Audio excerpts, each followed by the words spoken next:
can we just talk about the political and economical state of the world right now? As a kid, you see older siblings, older cousins, just anyone that's older than you is, oh, they made it in life. They got the moolah on them. You think they've made it. You think they have life figured out, right? When you're young, dumb, and broke, don't have a job, anything, no problems, no stresses, you're chilling. You're just in your own world, you're just vibing. Then all it takes is one friend or one classmate to get a job, and then I need to make some money. I need to get that bread. And we all kind of start off in the same place. Minimum wage, which is what I'm going to talk about. I have a few points to bring up, so let's get started with the first one, which is your coworkers. You'll meet a lot of chill people, and there's some really chill people. They're either chill or dumb, because they'll see somebody walk out with an unpaid TV and they'll just brush it off like, I don't get paid enough for this.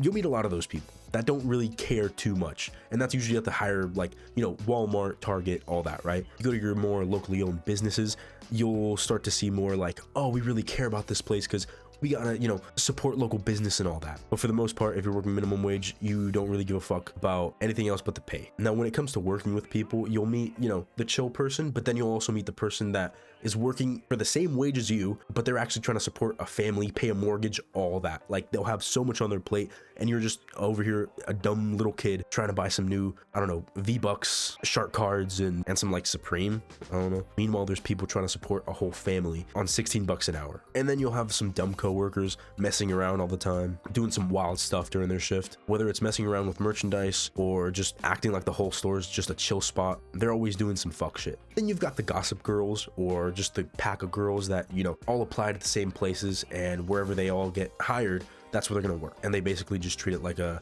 hangout spot for them. They're always talking, they're always on their phone. You've got the broke college students that are just trying to, save up enough money for some alcohol or paying for classes and food and actually trying to survive. Then you got the old heads that swear they fought off like 200 Vietnamese motherfuckers in like the war, talking about, yeah, I saved my whole platoon. I took these 200 Japs out, all by myself, all barehanded. Yeah, all I had was a pocket knife. They'll have some wild stories like that, or just hate life and never speak a word. Then you've got the overly nice coworker that will cry if a customer just like speaks to them wrong, and they're like too afraid to stand up for themselves. Essentially, they're pussies, but we'll just say they're overly polite. And then you'll find the coworkers that legit will smoke a whole bowl or a whole joint before work perfectly fine. Like, nothing's wrong. Like, they'll hit the Benjamin a solid 4, 7, 8, 11 times and just work perfectly. Like, nothing's happened. But to each their own. Essentially, you meet all sorts of people. You'll meet some weirdos, some meanies, some cool people. Overall, just, it's a chill vibe. If you're working at like a place where there's a lot of people your age, young kids that just want to make money, and a few older heads. Now, the second point I want to bring up, shifts. After high school, when you inevitably have no friends, no play, you want to have a set schedule that doesn't change. Now, this is mostly young people, but there's so many people that call out just to hang out with friends. The amount of times I've seen someone call out and then see on their story like they're partying with Travis Scott, they're on Epstein's Island and all that. Okay, maybe it only happened like once, but nah. And I got pissed off because fucker had me do all the work, not by myself, but only with me and one other person. That shit was ass. And since we're on the topic of shifts, after you work your first 8-hour shift, you feel like a different person. I swear, I remember coming home, my parents were laughing at me because I was tired as fuck after one day, 8 hours, but they didn't understand the pain I went through. Hey, how's your day? Good, okay, yeah. Oh, really? Oh, wow, I can't believe Susie's 2 now. No, that's another thing. Whenever you're working customer service, right, or like just with customers and you have to talk to them, that shit's ass. I'm not the biggest fan of that, because first off, I don't really like people, and then to be forced to talk to them, that's not me. I'd rather work alone and then help somebody out here and there. After working your first shift, you come home feeling like you just did 2 tours in Iraq. You start feeling like a new man. You start complaining about shit that doesn't even apply to you. Like, these fucking taxes, the economy's going wild. Let's get Trump back in, lower these gas prices and all that. My first shift had me in a philosophizing state of mind. I was thinking about all the possibilities I could do with my first paycheck. You start feeling a little proud of yourself, like, oh wow, I really just did that. I really just worked the 8-hour shift. Yeah, that's me. I did that. And then it really depends on how the shift goes. If it's dead, you're bored as fuck. If it's busy, you're stressed out. That's just how life is. That's how work is. And now I want to talk about the customers. I don't even want to talk about the people that come in 5 minutes before the store closes or your little shop closes. There's a special place in hell for those people, all right? I'm pretty sure you've gone to school. Imagine the teacher's about to dismiss you. You're about to walk out the door, and then some dumbass kid back of the class just didn't we have homework last night? What goes through your brain when you see a store's about to close in 5 minutes? You walk in like, yeah, let me spend a good 20 minutes in here just looking for random shit that I don't really even need. Now, most customers are going to be polite. They're going to be nice. They're going to be respectful. They're going to understand if, you need to do something, and then you'll help them. But just like minorities, it's always the bad ones that stand out. You can be 7 hours into your shift, no problem. Whole day's fine, right? All it takes is one rude or bad customer to just completely kill the vibe and kill your day. It happens to everyone. It'll happen to you. It's happened to your parents. It's happened to your grandma. It's happened to Will Smith, everybody. A customer's upset about, oh, you're out of stock on this. Oh, the line's taking too long, blah, blah, blah. I've got places to be. And then they want to speak to a manager like that's actually going to do something. Like, the manager is just like you. They don't want to deal with that. They don't want to they don't care. They genuinely, like, most managers don't really care too much when it comes to a rude customer. They're just like, make him happy and get him the fuck out of here. That's it. Just be on their side. Now, usually I have a different approach. You ever heard that phrase, kill him with kindness? That's exactly what I don't do. I like to gaslight the fuck out of some customers. Now, not in the most obvious of ways, like telling them off or anything. I'll just sprinkle little bits of sarcasm in the conversation. That's all you need. That's all you need. Trust me. If you ever encounter a rude customer, just a little bit of sarcasm, the slightest bit of sarcasm sets them off, makes them go away. Or you get your ass handed to you by your manager. And they'll probably file a complaint about you. But if your manager's chill, he'll understand. He'll be like, yeah, fuck that guy, whatever. Like, for example, my current job, there was this guy, he came in looking for, a foot or 2 feet of wire, and there wasn't a price tag on it. So we had to go get someone, or we had to call someone to, go get a SKU check or a little, yo, buddy gets upset that it's taking longer than 30 seconds to go find the fucking thing. What we do at my work is customers will write the, number down, they'll take it to the front, and then, we'll type it in, no problem, right? This guy was getting so upset. How do you not know how much this costs? Blah, blah, blah, blah, right? Guy gets mad, asks for a manager. What else? And then we tell him, oh, no, manager's not in today. And then when we told him the manager, like the head one, wasn't there, he was like, oh, that's ridiculous. Yo, buddy, what's ridiculous is that you look like a fucking thumb with that fat fucking neck, all right? You look like a fucking walrus thumb. Nah, I'm being honest here. Buddy was gigantic. He looked like a fucking school bus if it was swallowed by a fucking whale. But eventually he leaves, right, and whatever.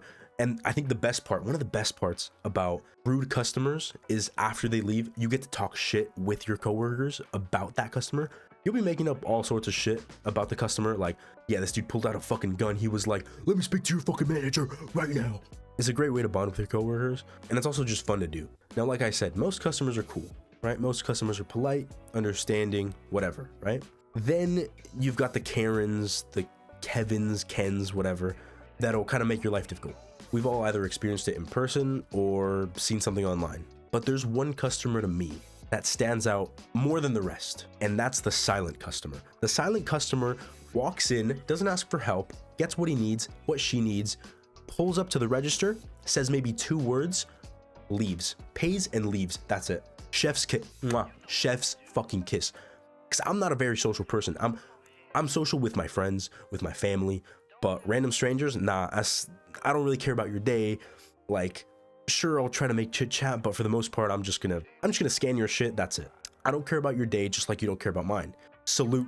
I'd slurp up a silent customer just for being polite. That's polite to me. Now, not to the point where it's awkward and they're completely silent, like they have no social skills, but just 1, 2 words, maybe 1 sentence. And now I'm gonna talk about management. In a way, coworkers will make or break your experience working there, like the quality of coworkers that you have. Now, managers will make or break your fucking sanity. You think talking about a rude customer after they leave is fun? Talking shit about a bad manager is one of the best, because you see him every day. Talking shit behind someone's back is always the best. Now, I'm not saying it's morally good or it's a very healthy thing to do or whatever, but it's fun. Just like don't let anyone tell you gossiping isn't fun.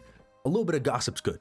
A little bit of gossip's healthy. I want to talk shit about a fucking customer. I want to talk shit about a fucking, shitty manager.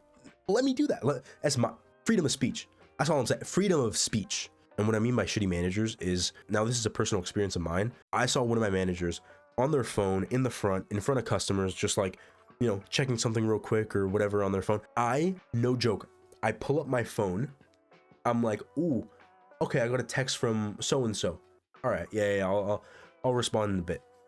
And before I could even put my phone in my pocket, I just look up, I see my manager, and he's like, Yo, nah. That pissed me the fuck off. If you tell me to put my phone away, I'll put it away. But signaling like that, like I don't know how to fucking speak English, fuck you. Fuck you. Now, you know what I should have done? I should have seduced his wife, brought her back to my place, and then had her lick barbecue sauce off my titties. Slurp that shit up. But, you know, that's in the past, whatever. Fuck that guy. And just like coworkers, managers are pretty chill as well, right? You'll get the occasional ones that want to ruin your life and ruin your fucking mental health. But for the most part, it's chill. And they also have a job to do. Their job is to manage you. It's in the fucking title, you know? You can't get mad at them for doing their job and, you know, making you stay on task. But sometimes it'll be completely dead, right? Completely silent, not a single customer, whatever. And for some reason, the manager just wants you to do something. Like, oh, clean every inch of the fucking store with a toothbrush. I'll slash someone's fucking tires. They'll want you to do an insane amount of work for what, minimum wage? Nah. Minimum wage, minimum effort. I'm sure you've heard that before. That's fucking true. That's very true. But look, as long as you know, stay out of trouble, don't call out every week, fly under the radar at work, you shouldn't have problems with the manager unless you say some dumb shit and then they remember that you told a lady to go piss in the ocean because you couldn't let him in because it was COVID. So yeah, maybe don't do that. But other than that, you think you're fine if you stay in line. And now the final point, money. You feel like a baller. You feel like a baller when you get your first paycheck. If you ever experienced getting a first paycheck or like a second paycheck, you know, those first few ones, you start feeling like Bill Gates, walking through Target, knowing you can buy anything in the store, almost anything in the store without asking your parents. That's freedom. That's freedom. That's the American dream. That is the American dream. That's why America's number one. I don't have an American flag up here, but you know, America. That first feeling of freedom, there's nothing like it. You start feeling like no one can touch you, you know? You pull up to school, new little whip, maybe your mom drops you off, I don't know. You start talking back to teachers like, I pay your fucking wages, bitch. I pay my fucking taxes. Start saying all sorts of wild shit. You pull up flexing your little 10s, 20s, the occasional 100 maybe. If you don't have that in the bank, which you should, you start flexing, yeah, debit card. And then you blow all your money on some dumb shit. And then you have to wait another week, 2 weeks to get paid again just to spend all your money on some dumb shit again. Just keeps going. True story.